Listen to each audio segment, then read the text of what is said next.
అన్యాయం లేకుంటే చనిపోయిన పిల్లలకు అందరూ న్యాయం జరుగుతుందా?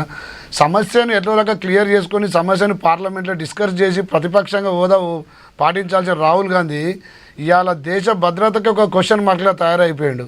అసలు నిజంగానే మీరు అసలు మాట్లాడుతుంటే నిజంగా మాకైతే చాలా ఇబ్బంది అవుతుంది. ఇదే రాజీనామాలు చేయాలంటే ఇందిరాగాంధీ నుంచి మొదలు పెట్టుకుంటూ వస్తాను. నువ్వు వినన్నా ఇప్పుడు ఇందాక మాట్లాడిన శివకుమార్ అన్న కాంగ్రెస్ వాళ్ళు వినండి. ఇదే రాజీనామాలు చేయాలంటే మీ ఇందిరాగాంధీ కాంచి రాజీనామాలు చేసుకుంటూ రావాలి. ఆ రోజు ఓడిపోయినప్పుడే హైకోర్టులో హైదరాబాద్ హైకోర్టు రాజీనామా చేయమంటేనే చేయకుండా ఎమర్జెన్సీ పెట్టిన దుర్మార్గమైన కాంగ్రెస్ పార్టీ మీది. ఇవాళ మీరు బీజేపీని క్వశ్చన్ చేసేంత స్థాయి అన్న మీది.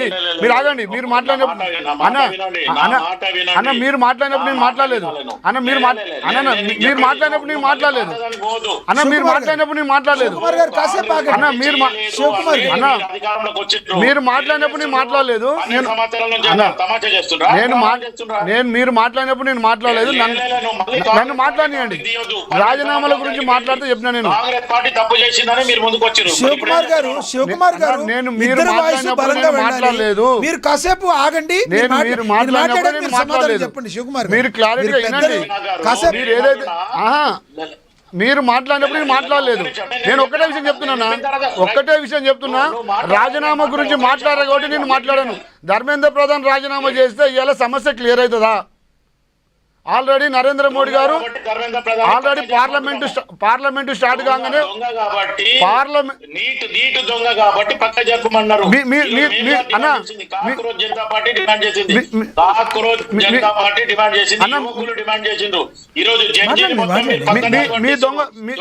ఇందాక నువ్వు ధర్మేంద్ర ప్రసాద్ దొంగ అన్నావు కదా.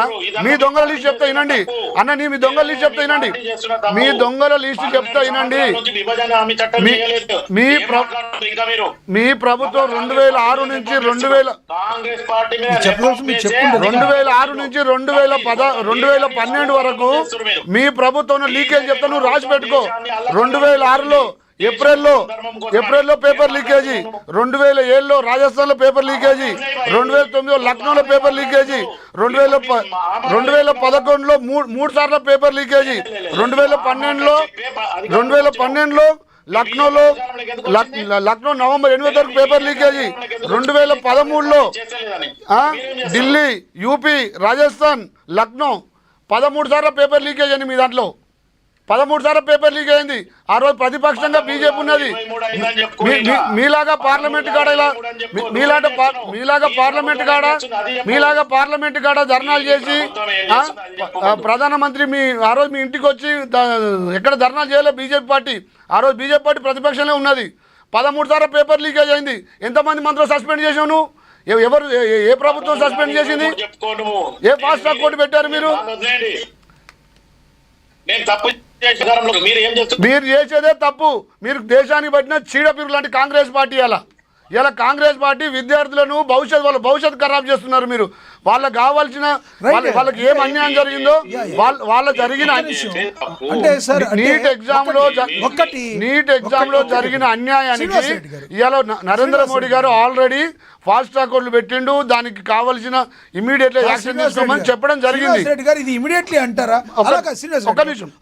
పార్లమెంట్ స్టార్ట్ అయిన రోజే జేపీ నడ్డా గారు వచ్చి వాళ్ళతో మాట్లాడిండు. మళ్ళీ నెక్స్ట్ డే వచ్చి అమిత్ షా గారు మాట్లాడిపించారు. అసలు ఎవరి మాటలు వినకుండా దేశ విద్రోహాలు తీసుకొచ్చి పోలీసు వాళ్ళని కొట్టించుకుంటూ అసలు ఇది ఒక రాజకీయ వాతావరణాన్ని ఒక విద్యార్థుల విషయాన్ని తీసుకొచ్చి రాజకీయంగా ప్రయోగం పొందాలని మీరు చూస్తున్నారు. అది మీ సాధ్యం కాదన్నా. రాహుల్ గాంధీకి చెప్పండి. ఆయన కొంచెం ఆలోచించమని చెప్పండి. ఇది ఓన్లీ విద్యార్థుల సమస్య, రాజకీయ సమస్య కాదు. విద్యార్థుల కోసం మీరు విద్యార్థుల కోసం పార్లమెంట్లో లొల్లి పెట్టుకోండి. పార్లమెంట్లో నిలదీయండి. పార్లమెంట్లో మీకు టైం ఇస్తున్నారు. పార్లమెంట్లో మాట్లాడండి. ప్రతిపక్ష హోదా ఉంది కాబట్టి మీకు తర్వాత మీకు అది కూడా ఉండదు. ఇది లాస్ట్ ప్రతిపక్షం మీకు. ఇక తర్వాత కాంగ్రెస్ పార్టీ ఉండదు నెక్స్ట్ ఎలక్షన్ వచ్చేవరకు. కనీసం ఇప్పటికైనా కొంచెం జ్ఞానం తెచ్చుకోండి. జ్ఞానం తెచ్చుకొని విద్యార్థుల భవిష్యత్తు ఖరాబ్ చేయకండి. విద్యార్థుల భవిష్యత్తు ఖరాబ్ చేయకండి. మీరు విద్యార్థుల భవిష్యత్తు ఖరాబ్ చేస్తుంది ఇలా కాంగ్రెస్ పార్టీ. 70 ఏళ్ళు 80 ఏళ్ళు వెళ్ళి కాంగ్రెస్ పార్టీ భారతదేశాన్ని నాశనం చేసింది. మా నరేంద్ర మోడీ గారు బీజేపీ వచ్చినాక ఒక స్థానానికి ఒక్కొక్క స్టెప్ డెవలప్మెంట్ చేసుకుంటే పోతే మీకు కళ్ళు ఓరవట్లేదు. ఏదో ఒక రకంగా తీసుకొచ్చేసి ఏదో ఒక అవకాశం తీసుకొని విషయం విద్యార్థులది. కాక్రోజ్ పార్టీ జనతా పార్టీ వాళ్ళు ఎవరో విద్యార్థులు పెట్టుకున్నారు, వాళ్ళు ధర్నా చేసుకోవడం ఒక్క నిమిషం నేను చెప్పేది ఒక్కటే రోజు పర్మిషన్ అడిగి అన్న జంతర్ మంతర్ కాడ ఒకటే రోజు పర్మిషన్ అడిగారు. నేను చెప్తానండి, క్లియర్ డాటా ఇస్తాను మీకు ఇప్పుడు. జంతర్ మంతర్ కాడ ఒకటే రోజు పర్మిషన్ కు టైం ఇచ్చారు. ఒక్క రోజు నుంచి వాళ్ళు 20 రోజులు ధర్నా చేస్తూనే ఉన్నారు. పార్లమెంటు స్టార్ట్ అయినాక పార్లమెంట్ చర్చకు టైం ఇస్తామంటే పార్లమెంటు స్టార్ట్ అయిన ఒకటే నిమిషంలో మీరు లొల్లి పెట్టుకుంటే పార్లమెంట్ స్పీకర్ ఎట్లా టైం ఇస్తాడు? అన్నా మీ ఇంటెన్షన్ అంతా దేశాన్ని నాశనం చేయాలి. ఏదో రకంగా వాతావరణం క్రియేట్ చేసి ఏదో ఒక రాజకీయ లబ్ధి కోసం ట్రై చేసింది తప్ప మీ జీవితంలో కాదు. ఇలా జనాలు అంతా జనాలు ఎవ్వరు ఎడ్డిగా లేరన్నా. మామూలు వాళ్ళకు కూడా ఇలా సెల్ ఫోన్లు ఉన్నాయి. ఆడ ఏం జరుగుతుందో తెలుస్తుంది, దీని వెనక ఎవరినో తెలుస్తుంది, ఏ శక్తులనో తెలుస్తుంది, ఎవరెవరో ఎక్కడి నుంచి వచ్చాలో ఎవరెవరు ఫండింగ్ చేస్తున్నా కూడా తెలుస్తుంది. అలా మీరు అనుకుంటున్న దీనితో క్రెడిట్లు వస్తుంది అనుకుంటున్నారు, కానీ మీకు ఉన్న 99 సీట్లు కాక 50 సీట్లు కూడా రావిగా. మీరు రాసి పెట్టుకోండి మీకు కొంచెం కాంగ్రెస్ వాళ్ళకు కొంచెమన్నా సిగ్గుండాలన్నా. ఇక్కడ ఇచ్చిన కాంగ్రెస్ వాళ్ళకు కొంచెమన్నా సిగ్గుండాలి. ఇక్కడ ఇచ్చిన హామీలు గాలికి వదిలేసి సిగ్గు లేకుండా ధర్నాలు చేస్తున్నాడు మీ బట్టి విక్రమార్క. మీకేం సంబంధం అండి? మీకేం సంబంధం అంటున్నా? వాళ్ళు ఢిల్లీలో మాట్లాడుకుంటూ జంతర్ మంతర్ కాడ పార్లమెంట్ లో మాట్లాడుకుంటారు. ఇక్కడ రైతులకు ఇచ్చిన హామీలు లేవు, ఇక్కడ వర్షాలు లేవు, నీళ్లు లేవు, కళ్యాణ లక్ష్మి లేదు, ఇక్కడ ఏ వసతులు లేకుండా నువ్వు ఇలా ధర్నాలు చేస్తున్నావు. ధర్నాలు చేయడానికి డబ్బులు ఉంటున్నాయి మీ దగ్గర. రైతుల బాధలు పట్టించుకుని డబ్బులు ఉండవు, పింఛన్లు వేయడానికి డబ్బులు ఉండవు. ఇక్కడ ట్రాన్స్పోర్ట్ వాళ్ళు నిన్న ధర్నా చేస్తున్నారు హైదరాబాద్లో, ఒక్క మంత్రి కూడా స్పందించలే. కానీ మీకు ధర్నాలు చేయడానికి మాత్రం రాహుల్ గాంధీ మోయడానికి మాత్రం ఎగేసుకొని వస్తున్నారు. కొంచెమన్నా ఉండాలన్న మీ పార్టీకి మీకు ఆలోచన. మీరు మాట్లాడుతుంటారంటే అన్నా నేను ఒకటి చెప్తున్నా, మీరు విద్యార్థుల కోసం పార్లమెంట్ లో మాట్లాడండి. విద్యార్థుల కోసం పార్లమెంట్ లో మాట్లాడండి, రాజ్యసభలో మాట్లాడండి, శాంతియుతంగా ధర్నాలు చేయండి. కానీ ఇలా పోలీసు వాళ్ళని కొట్టడం ఇలా గేట్లు దోసుకొని పోవడం అది కాదు ధర్నా అంటే. ఏం చేసిందన్నా? 1250 మంది చచ్చిపోయిన తెలంగాణ ఉద్యమాలు. అప్పుడు ఎందుకు రాజీనామా చేయలే మీరు? సోనియా గాంధీ ఎందుకు రాజీనామా చేయలే? మన్మోహన్ సింగ్ ఎందుకు రాజీనామా చేయలే? చెప్పు. మంచోళ్ళని పక్కన పెట్టి దొంగలను రాజ్యం వెళ్తుర్రీడా. నీట్ ఎగ్జామ్ ఫెయిల్ అయింది అందరికీ బాధాకరం విషయమే. అది ఎవరికైనా అన్యాయమే జరిగింది. ధర్మేంద్ర సస్పెండ్ చేస్తే నీకు ఈ సమస్య క్లియర్ అవుతుందా? ధర్మేంద్ర ప్రధాన్ సస్పెండ్ చేస్తే ఈ సమస్య క్లియర్ అవుతుందా? మీరు చెప్పండి. మాట్లాడేటప్పుడు అర్థం చేసుకొని మాట్లాడాం. మీరు చేసిన చిట్టా చూడండి, 13 సార్లు పేపర్ లీకేజ్ అయినాయి. 13 సార్లు పేపర్ లీకేజ్ అయింది. 13 కాదు భయ్, 26 చెప్పుకో. కానీ నువ్వేం చేస్తున్నావు? అధికారంలోకి వచ్చిన దేశం ఎంత క్లిష్ట పరిస్థితిలో ఉంది.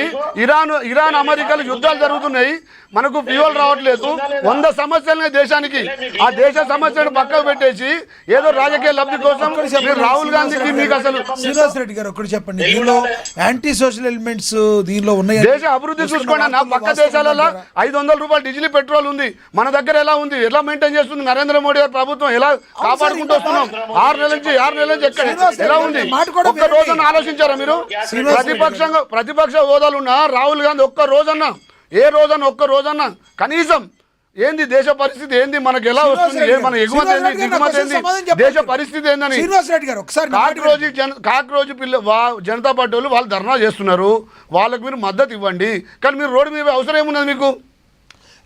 ప్రతిపక్షంగా మీకు పార్లమెంట్లో సీట్లు ఉన్నాయి కాబట్టి పార్లమెంట్లో కొట్లాడండి. అసెంబ్లీ మీకు మద్దతు అంటే ఎట్లా ఇస్తారు? ఒక ధర్నా చేసినప్పుడు మద్దతు అంటే ఎట్లా ఇస్తారు? ఒక కుర్చీ మీద కూర్చొని ఇస్తారా? ధర్నా అంటే రోడ్ల మీద కొట్లాడు కాదన్నా.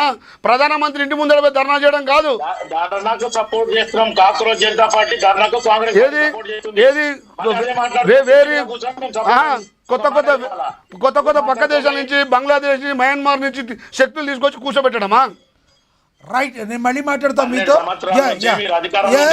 శివలాల్ గారు మీతో మళ్ళీ మాట్లాడతా. మనతో ఇంకో గెస్ట్ సమస్య అన్న ఒక్కటే అన్న రామోహన్ గారు ఇందాక కూడా మీరు మాట్లాడిన